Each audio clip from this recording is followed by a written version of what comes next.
All right, record should reflect we've had a bench conference in this case. In this case, I've been provided a plea form that indicates that the defendant will be pleading to an added count 2 of operating while intoxicated first offense. Upon a successful plea, the 93-day offense. Upon a successful plea to that charge, count 1, the second offense would be dismissed. That is the court's full understanding of the agreement. That's correct, Your Honor. That's our full understanding as well, Your Honor. All right, may I have him sworn?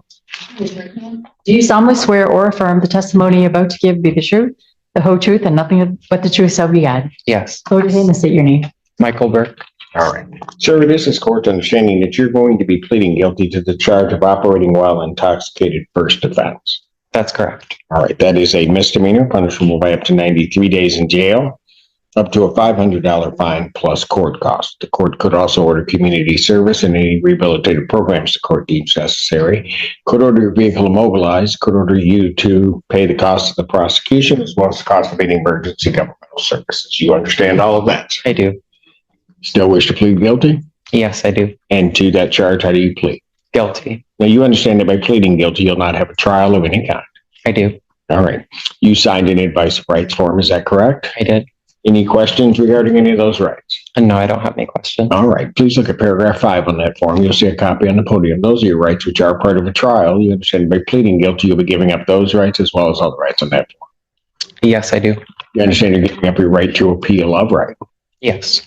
Are you on probation or parole? No, I'm not. Has anybody promised you anything other than what's been stated here today on the record to get you to plea? No, they have not.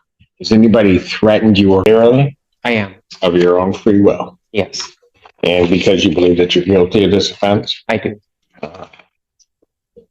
On the date of May 23rd, 2025, at 3113 Carpenter Road in Pittsfield Township, Washtenaw County, State of Michigan, were you operating a motor vehicle? Yes. Prior to operating that motor vehicle, did you consume intoxicating liquor? Yes. Do you recall what you had and how much? Yes, I ate, it was vodka, 4 of those little shooter containers. Okay.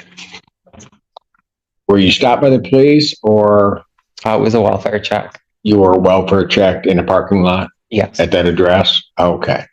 And after the police checked on you, were you arrested? I was brought to the hospital, but not arrested. I don't know if I was under arrest at the point I was in the hospital, but I was eventually. You probably were. Fair enough.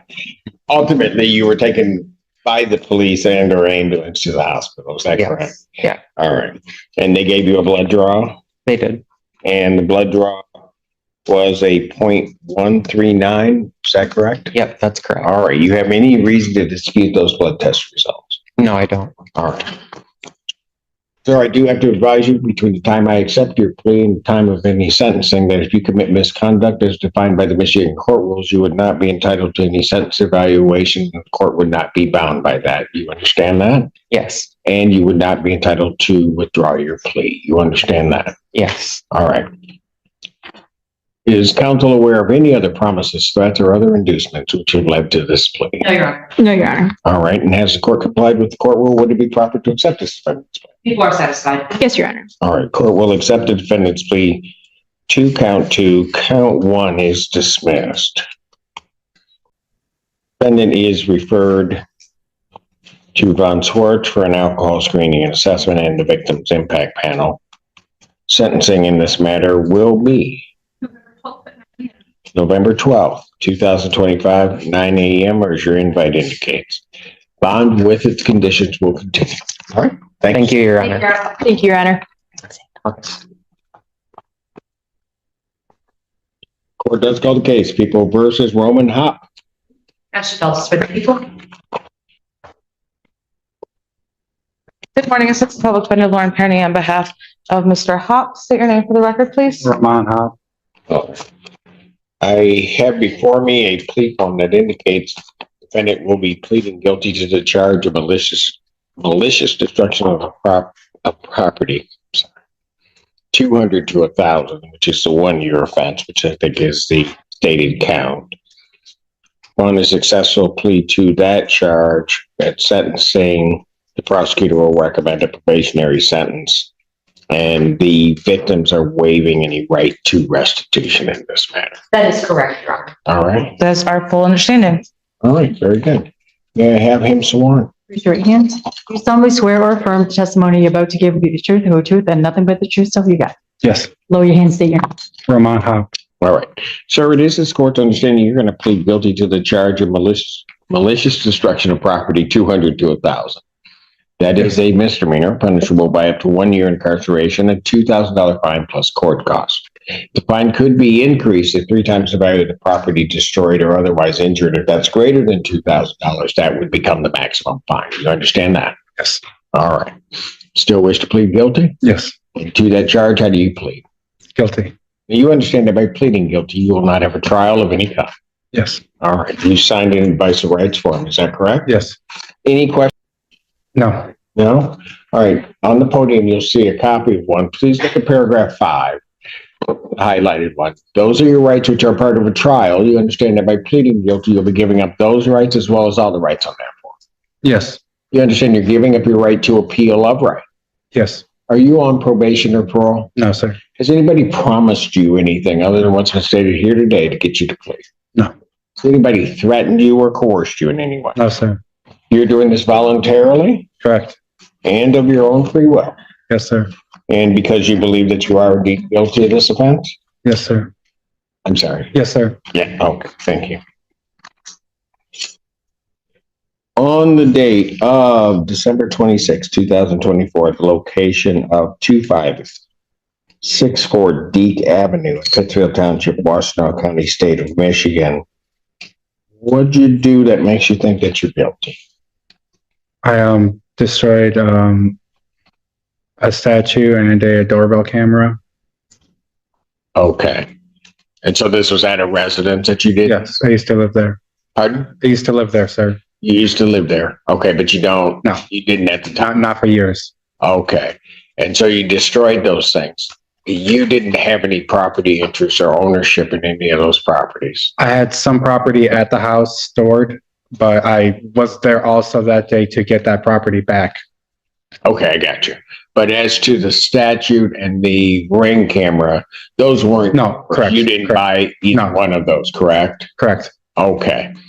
And you didn't have the owner's permission to destroy any of that property or do anything to it. All right. And you did that intentionally, sir? Yes. All right. Would you stipulate or agree that the value of those two items combined was in excess of $200? Yes. Like That's- excess or it was, Yeah, it was more than $200. $200 or more. Okay, you would agree to that? Yeah. Okay. Sir, if I accept your plea, in this case, I have to advise you that between the time of my acceptance of your plea and the time of sentencing, if you commit misconduct as defined by the Michigan court rules, the court would no longer be bound by any sentence agreement or evaluation in the case. You understand that? sir. And you would not be entitled to withdraw your plea. You understand Yes, that? sir. All right. Counsel, are you aware of any other promises, threats, or inducements that have led to this plea? No, Your Honor. All right. And have I complied with the court rule? Would it be proper to accept this defendant's plea? Before satisfied. Satisfied, Judge. All right. Court will accept the defendant's plea to this charge. Count one. Defendant is referred to probation for pre-sentence investigation and report. Sentencing in this matter will be November 12th at 9 a.m. November 12th, 2025, 9 a.m. Your Honor, I know your next sentencing date is the 22nd. I know that's a quick turnaround, but given Mr. Hop's time he's done, we are asking for the 22nd. His time is done. He's been in custody for quite some time. He's eager to get assessed, get seen by probation, Warehouse. get this case resolved. Go ahead. We were also going to renew our bond request that the motion was on Wednesday, and this court denied that motion. He did want to renew that request. That housing is still, present for him. We just don't know how long it's going to be available. So that's why we're requesting such an urgent date. I, I do think he's still held on the felony, just so the court knows, Your Honor. Yes, that bond's $100. is he gonna be able to post that? Or- He thinks he may be able to. I mean, this is bond denied, so obviously this is driving the bond truck here. Sentencing before the 27th. The 27th. So the original. Right, because he had violated the terms of his release, it's just why his bond was denied. Right. Um, The date he's gonna. I asked first. I just don't think, and I can't. You're basically asking 3 days from now for probation to be able to interview him and do everything, as well as talk to the victims of this, and I just don't know that that's gonna happen. I mean, if I set it for that day, I don't know that we're gonna have all of the information that we need. So I'm gonna set it for the 12th. That. If also, so I'm sorry. I can talk to probation maybe if things are done quickly. We'll contact the court if depending on what Ms. Pilara can. I just want to lose my housing. Yeah, we're just really concerned about the housing issue, Judge. No, I understand that, but I For also 6 years. have to try to put things on a reasonable time frame and don't want to stress my probation department either, but. I will add, if I may, regarding the bond argument. I know the court said you would consider reach out to CMH to see what they recommended as for a mental health plan moving forward. The gentleman, Mr. Hop's caseworker, and just indicated that housing was their primary focus, that the CMH's mental health recommendation moving forward was to get him into housing. So they didn't have anything additional to add that he's already doing, which is he does report to CMH for medication. So I don't have anything else. I know the court requested that information. I don't have anything else to add except for that was their, primary recommendation for his, mental health journey. So again, that's why we're just trying to make things happen, Yeah. Judge. Obviously, the county has to do what they have to do with the housing, but we want him to be able to take advantage of it if possible. Anything else from the people? No, Your Honor, I think I've made my position pretty clear to the court with our bond motion on Wednesday, and the court understands the struggles with secured housing, Yes. but also understands the struggles with bond violations that lead to new cases and all the things that are sort of going on in the periphery of that issue. I don't see a basis on which I would change my decision. I think I would still keep his bond as denied. I'd like to see everything regarding his sentence and know as much as I possibly can about this. The events, as I understand them, are concerning to me, and then the violation on top of that adds concern. While certainly he would be going into Avalon Housing, you talk to CMH. First thing is, I'm not going to do anything until I see an absolute plan as to what some structure around him that's going to prevent further activities by him. So that's going to be one thing. But I also want to see the full outlay of it. And particularly, I want to make sure that the victims of this offense, that their views and what they might say to probation are fully considered by the court before releasing it. So I'm going to deny again the request for a bond reduction. All right. I'll see what I can do. All right. Thank you. Thank you. That it? That's it. That's it. The courtroom began the morning with the case of People versus Michael Burke, a man standing before the judge to accept responsibility for driving under the influence. The record reflected a prior bench conference, and with the paperwork in hand, the court outlined a clear agreement. Burke would plead guilty to operating while intoxicated, first offense, while a second, harsher charge would be dismissed. as the judge read through the possible penalties, up to 93 days in jail, a $500 fine, and community service. Burke listened carefully, calm and composed. He acknowledged every consequence and confirmed that no one had promised him anything beyond what was discussed. This was his choice, his admission. When asked what happened that day, Burke admitted he had been drinking vodka, 4 small shooter bottles, before being found during a welfare check in a parking lot. His honesty was quiet, but it carried weight. He didn't argue, didn't deflect. He accepted the result of his actions and confirmed that his blood alcohol level was .139. The judge, satisfied that the plea was knowing and voluntary, accepted it and dismissed the original count. Burke was referred for alcohol screening and ordered to attend a victims impact panel before sentencing on November 12th. The next case, People ver Roman Hopp, followed a similar rhythm, but with a different story. Hopp faced a misdemeanor charge for malicious destruction of property valued between $200 and $1,000.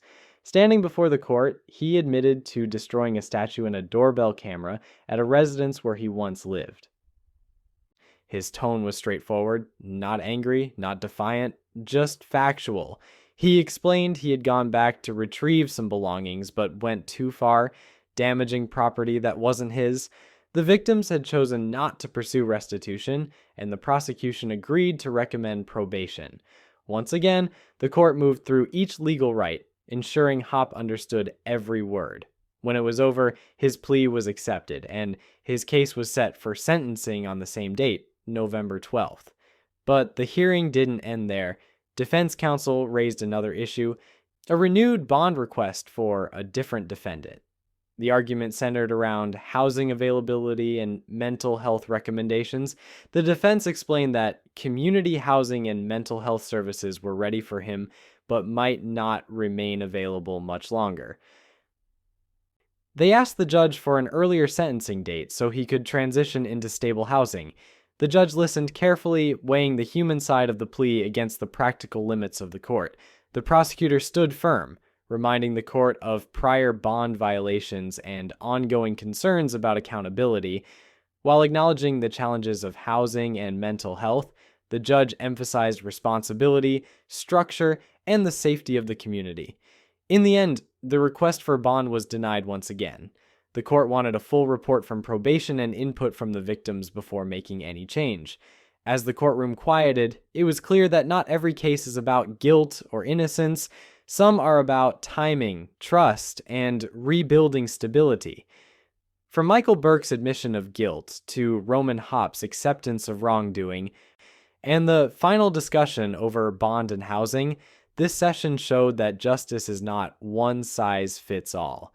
Each case told a different story, one of accountability, one of remorse, and one of patience. The judge remained steady through it all, reminding everyone that justice moves carefully, not quickly, and that every action inside this courtroom has lasting consequences outside of it.